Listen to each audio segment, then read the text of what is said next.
Bem-vindo ao podcast Igreja Sem Paredes. Meu nome é Rafael Santana Rossi e esse é o 11º episódio da nossa primeira temporada.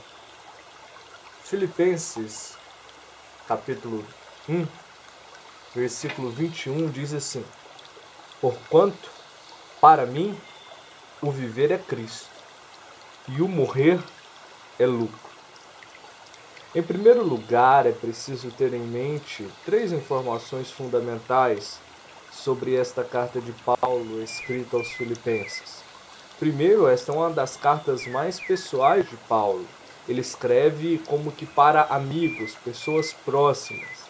Segundo, a nota dominante dessa carta é a alegria.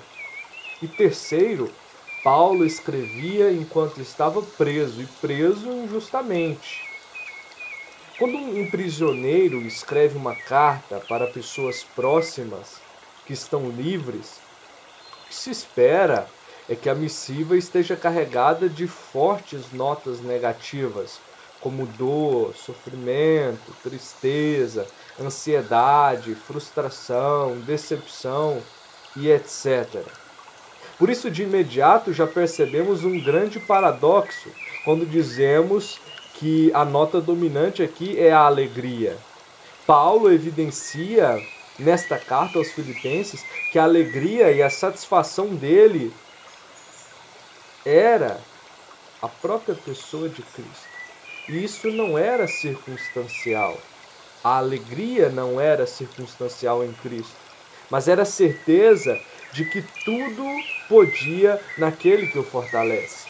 Se nós pegarmos a carta e formos ao capítulo 4, a partir do verso 11, parte B, diz assim: Aprendi a viver contente em toda e qualquer situação. Tanto sei estar humilhado, como também ser honrado. De tudo e em todas as circunstâncias já tenho experiência tanto de fartura como de fome, assim de abundância como de escassez. Tudo posso, ele conclui, naquele que me fortalece. O paradoxo da graça é viver na verdade e a própria verdade, é viver alegre e na própria fonte de alegria, é viver gozando da própria fonte da vida, mesmo que tudo ao nosso redor seja cenário de dor, morte, destruição, escassez ou qualquer outro cenário negativo, pois na graça não há espaço para a dominância da circunstancialidade. Na graça, tudo é possível naquele que tudo pode. Superada essa questão vital e inicial para a compreensão do texto destacado, é necessário ainda contextualizar que Paulo, antes de dizer a célebre frase do versículo 21, falava sobre como a sua situação pessoal contribuía para o progresso do evangelho. Paulo relatava que mesmo preso havia evangelizado toda a guarda pretoriana, que os irmãos estimulados ousavam falar mais destemidamente a palavra de Deus, e mesmo alguns que falavam por sentimento de inveja, esses não deviam ser detidos, porque a prioridade era o evangelho, a prioridade era Cristo. Paulo acreditava que seria libertado, mas não da morte ou da prisão, no contexto aqui, porque isso não lhe prendia. Logo que não se prende, não necessita ser liberto, não necessita ser solto. A grande libertação para Paulo era o engrandecimento de Cristo, quer pela vida, quer pela morte. Então o apóstolo diz que a razão desse modo de pensar, dessa conclusão, era a premissa infalível de que o viver é Cristo e o morrer é lucro. Chegamos no ponto fulcral aqui. Existe um programa de TV, na TV Cultura, pouca gente assiste, chamado Provocações. O antigo entrevistador desse programa sempre perguntava com um tom penetrante ao entrevistado: o que é a vida? Essa pergunta fazia o entrevistado remexer na cadeira, remoer, pensar, às vezes utilizar citações filosóficas ou literárias para tentar responder, mas quase nunca respondiam de forma objetiva e com certeza. Eu hoje vou usar essa pergunta para você. O que é a vida? O que é a vida? O raciocínio de Paulo é que a vida se consubstanciava no seu grande propósito, no verdadeiro viver. A vida seria o ato de viver, mas não qualquer viver. Seria o único viver capaz de redundar em verdadeira vida, ou seja, seria viver Cristo.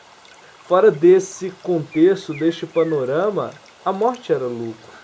Viver Cristo, segundo a palavra de Deus em Paulo, é direcionar toda a sua vida, toda a sua existência para o paradoxo da graça. Ou seja, correlacionar toda a sua experimentação diária no eixo central de Jesus Cristo. Lembram-se, agora há pouco eu disse sobre o paradoxo da graça. É viver na verdade e a própria verdade, é viver alegre e na própria fonte de alegria, é viver gozando da própria fonte da vida, mesmo que tudo ao nosso redor seja cenário e circunstância de dor, morte, destruição, negatividade, pois na graça não há espaço para mera circunstancialidade. Na graça tudo é possível naquele que tudo pode.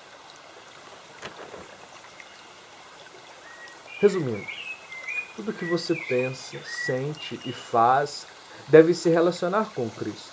Fora disso não existe vida. Existe tão somente uma tentativa desesperada e animalesca de tentar encontrar a vida num cenário circunstancial que sempre resultará nos grandes objetivos de Satanás, descrito em João 10:10, né? Morte e destruição.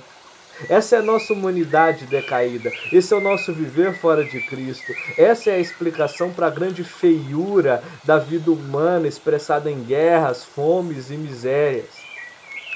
O morrer é lucro, porque assim Paulo estaria com Cristo, o que seria incomparavelmente melhor nas próprias palavras dele, do apóstolo, na parte final do versículo 23. Para nós o morrer também pode ser lucro se em nós tiver operado a salvação pela fé em Jesus Cristo como nosso Senhor e Salvador. Parece redundante e é verdadeiramente uma redundância de amor o tempo todo o que encontramos na graça. Porque assim também estaremos com Ele na eternidade. Eu concluo dizendo a você que a vida só existe no paradoxo da graça, isto é, em Jesus. Fora disso, tudo é uma tentativa inútil de sobreviver à nossa própria humanidade decaída. Essa vida em Cristo não acaba com a morte, na verdade, só se intensifica por podermos estar mais perto dele na eternidade. Um grande abraço. Deus abençoe. Até o nosso próximo episódio. Se puder, compartilhe essa palavra.